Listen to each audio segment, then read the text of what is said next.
ಎಲ್ಲರಿಗೂ good morning. ಹೊಸ ವರ್ಷದ ಆರ್ಥಿಕ ಶುಭಾಶಯಗಳು. ಇವತ್ತು ಚಪಾತಿ ಮಾಡ್ಕೊಳ್ಳೋಣ ಅಂದ್ಕೊಂಡಿದ್ದೀನಿ. ಸ್ವಲ್ಪ ಉಪ್ಪು ಹಾಕೋತಾ ಇದ್ದೀನಿ, ಸ್ವಲ್ಪ ಸಕ್ಕರೆ ಹಾಕೋತಾ ಇದ್ದೀನಿ,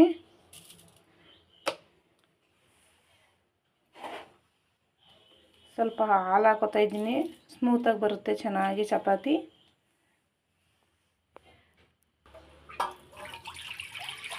ಸ್ವಲ್ಪ ನೀರು ಹಾಕೋತಾ ಇದ್ದೀನಿ.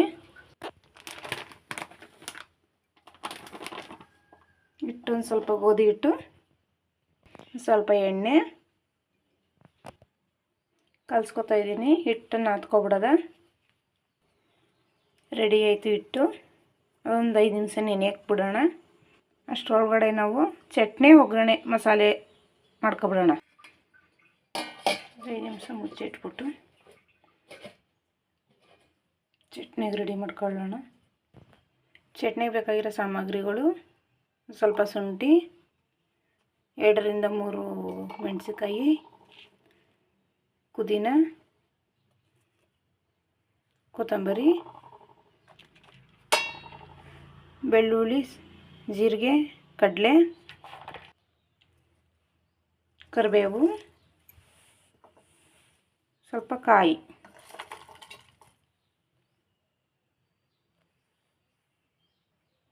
ಸ್ವಲ್ಪ ಉಪ್ಪು. ಗ್ರೈಂಡ್ ಮಾಡ್ಕೊಬಿಡೋಣ ಫ್ರೆಂಡ್ಸ್. ನೋಡಿ ರೆಡಿ ಆಯಿತು. ಇದಕ್ಕೆ ಒಗ್ಗರಣೆಗೆ ಹಾಕೋಣ ಬನ್ನಿ. ಒಗ್ಗರಣೆಗೆ ಒಂದು 2 ಈರುಳ್ಳಿ ತೊಗೊಂಡಿದ್ದೀನಿ ಸಣ್ಣಕ್ಕೆ ಹಚ್ಚಿರೋದು, 1 ಟೊಮೊಟೊ ತೊಗೊಂಡಿದ್ದೀನಿ ಸಣ್ಣಕ್ಕೆ ಹಚ್ಚಿರೋದು. ಸ್ವಲ್ಪ ಎಣ್ಣೆ ಹಾಕೊಳ್ಳೋಣ,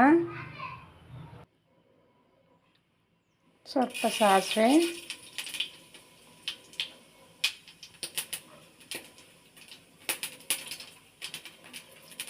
ಸ್ವಲ್ಪ ಕರಿಬೇವು,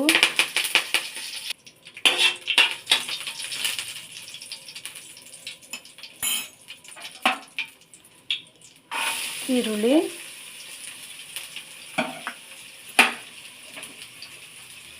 ಫ್ರೈ ಆಗಲಿ ಸ್ವಲ್ಪ.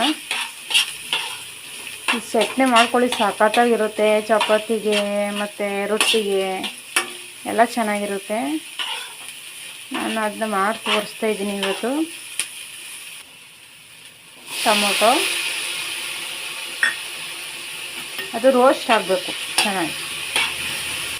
ಹಾಗೈತೆ. ಇದಕ್ಕೆ ಚಟ್ನಿ ಹಾಕೊಳ್ಳೋಣ. ನಿಮ್ಗೆ ಬೇಕಾಗಿದ್ರೆ ಒಂದು ಸ್ವಲ್ಪ ನೀರು ಹಾಕೋಬೋದು. ಮಿಕ್ಸ್ ಮಾಡೋಣ.